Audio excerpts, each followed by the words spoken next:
Hi guys, my name is Alan and today I'm going to be reviewing the Canon T2i 8-70mm Mark II F3.5-4.5 lens. This is a lens that came out in 1988, and as you can see from the back it has EF contact lenses for autofocusing. It is an old school but rather affordable sharp quality lens. As we take a closer look, the focusing mechanism seems to be outdated and kind of rubbish at the same time. Now to compensate for that, I wanted to add a little bit of lubricant into the lens to make it a little bit softer. This lens did pass a Japanese verification stamp right on the right. And the zooming is quite good. It's 28-70mm. It could have been better, but I did add a little bit of lubricant right in the crack of the lenses. Now that makes it really easy to zoom in and zoom out, as well as focusing better than it was before. And right on the top we have a little focusing window that indicates your distance scale from macro all the way to infinity, something that lenses today that don't have. Now as you focus the lens, it does tend to rotate the front element of it, which is really bad because it's not convenient for people who use filters on their lenses. You do notice that I added a little red stripe right in front of the lens.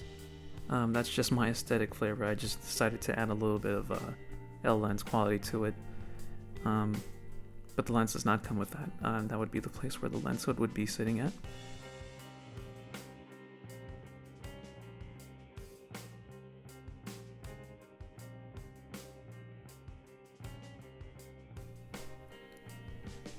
Let's take a look at some image quality samples from the lens I took today. Now this is at 28mm at f3.5. The lens does seem to be sharp at the middle of the image. Now as you pan to the left, you do see a little bit of chromatic aberration starting to appear in some of the edges. It does go away if you step down to 4.5, as well as bringing the image sharpness a little bit better. Now right into the corners, the chromatic aberration does dissipate quite significantly. Now 28mm again at f5.6, where the lens should be at its sharpest, the chromatic aberration is gone. Now let's go ahead and zoom the lens at 70mm at 4.5. Center of the image is sharp, not indicating any chromatic aberrations whatsoever. If you further stop down the lens to 5.6, the image quality does get sharper in the center of the image as well as the bottom corner of the image.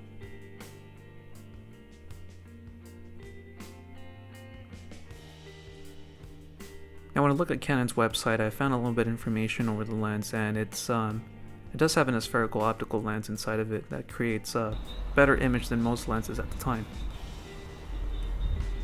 Here you're looking at some video footage of the lens I shot today. It was shot at variable apertures from 3.5 all the way to 5.6 to compensate for the light changing within the day.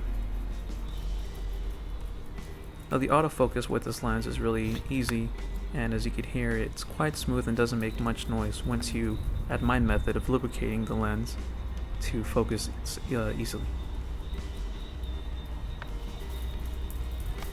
I want you to look at the break area of this shot I took today. You can see a lot of sharpness coming out of the image.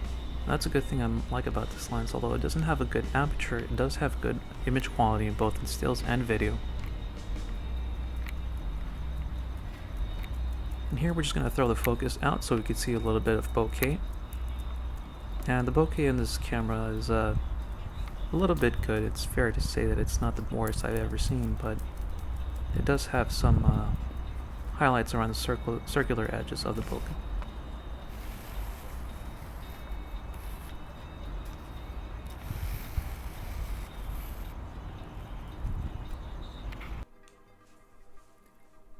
Now here we're just doing some low light samples with the lens. Of course, this lens has nowhere near a low light lens as its aperture is 3.5 to 4.5.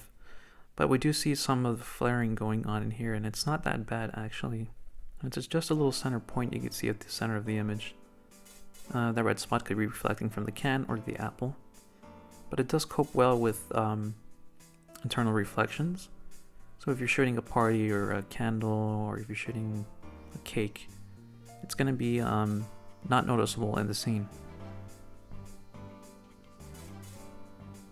In comparison, the 50mm f1.8 does flare a lot, and it does show a lot of flaring in scenes in both stills and video. Now here we're just testing the autofocus in nighttime. Again, I'm using the T2i, so there's no advanced focusing like the other T6i level cameras. But it is able to focus significantly fast, and it does make a lot of noise, which is a downside to this lens if you're using it for portrait or at weddings. And throwing the focus off. And here I'm throwing off the focus just to make sure it's sharp. Refocusing back. Contact right on the Canon.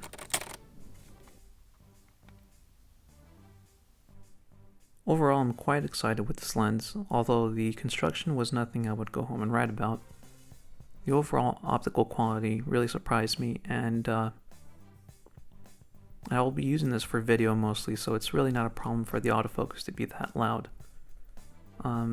Again, the apertures of 5.6 and up are extremely sharp, and as well as 3.5. I really have no complaints right there.